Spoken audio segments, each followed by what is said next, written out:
Hi friends, அஸ்ஸலாமு அலைக்கும். Welcome to trending சமையல். இன்றைக்கி நம்ம சேனலில் ரொம்பவே டேஸ்டியான ஒரு இஃப்தார் ஸ்நாக் ரெசிபி எப்படி பண்ணுறதுன்னு பார்க்கலாம். அதுக்கு நான் ஒரு 2 கப் அளவுக்கு கோதுமை மாவும் கொஞ்சமாக உப்பு சேர்த்துருக்கேன். சேர்த்துட்டு இந்த மாதிரி மாவை வந்து நல்லா கலந்து விட்டுருங்க. கலந்து விட்டுட்டு கொஞ்சம் கொஞ்சமாக தண்ணி சேர்த்து சப்பாத்தி மாவோட பதத்துக்கு நம்ம வந்து இதை பிசைஞ்சு எடுத்துக்கலாம்.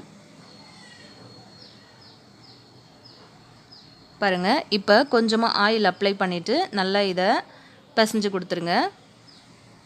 பிசைஞ்சு கொடுத்துட்டு இதை ஒரு 5 நிமிஷத்துக்கு இதை அப்படியே வந்து நல்லா ரெஸ்ட்டில் வச்சுருங்க.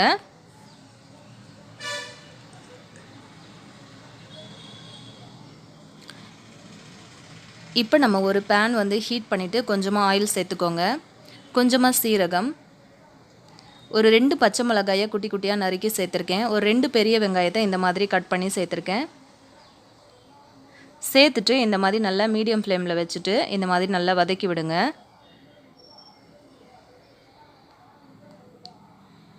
வெங்காயம் ஒரு பாதி அளவுக்கு வதங்கினதுக்கப்புறம் நம்ம வெட்டி வச்சுருக்கிற கொத்தமல்லி இலைகளை ஒரு கைப்பிடி அளவுக்கு சேர்த்துக்கோங்க. கொஞ்சமாக கருவேப்பிலை சேர்த்துட்டு இதையும் நல்லாவே வந்து கலந்து கொடுத்துருங்க.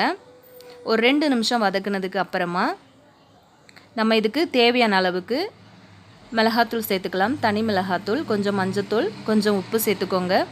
சேர்த்துட்டு இது எல்லாத்தையும் கலந்து விடுங்க. நீங்கள் எக்ஸ்ட்ரா ஸ்பைசஸ் வந்து சேர்க்கணுன்னு விருப்பப்பட்டீங்கன்னா கூட சேர்த்துக்கலாம் தாராளமாக.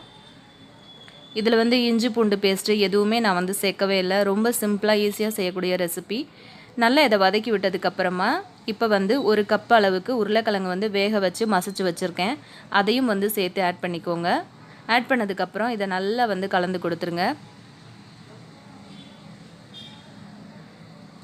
ஒரு 2 நிமிஷம் இதை வந்து நல்லா வதக்குனதுக்கப்புறமா நம்ம இதை வந்து இறக்கி வச்சிடலாம். இது வந்து நல்லா ஆறட்டும்.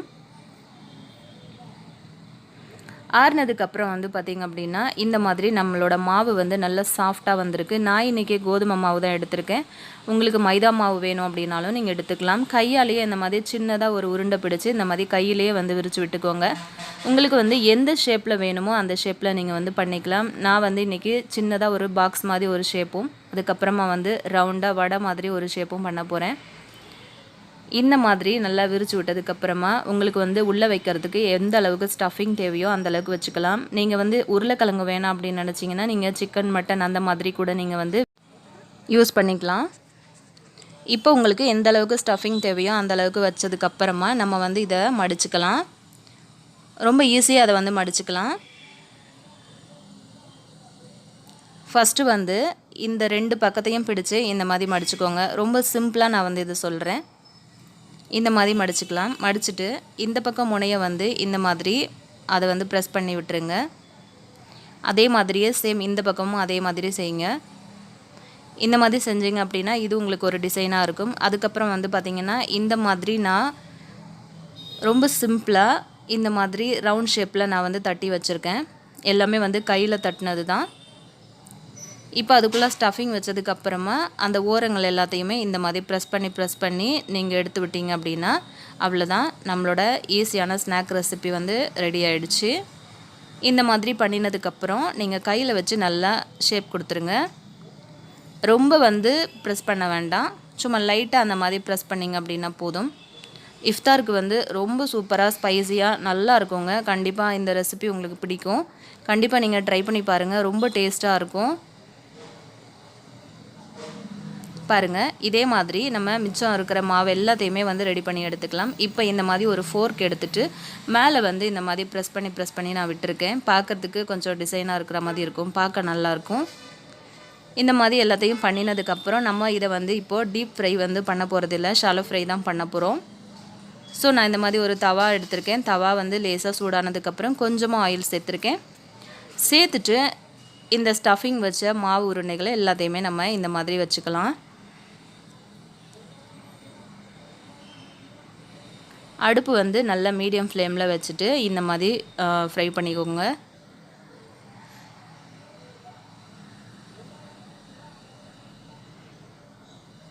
நல்ல ஒரு பக்கம் வெந்ததுக்கப்புறமா ஸ்பூன் வச்சு நீங்கள் எல்லாத்தையுமே வந்து மெதுவாக திருப்பி விடுங்க. சாப்பிட வந்து ரொம்ப டேஸ்ட்டாக இருக்கும். அதே சமயத்தில் உள்ள ஸ்டஃபிங் வந்து நம்ம உருளைக்கிழங்கு வச்சுருக்கிறதுனால இன்னுமே டேஸ்ட்டு ரொம்ப சூப்பராக இருக்கும். வீட்டில் குட்டீஸ்க்கு வந்து ரொம்ப பிடிக்கும். இஃப்தார் டைமில் நம்ம குயிக்காக செய்யக்கூடிய ஒரு ஸ்நாக் ரெசிபி இது.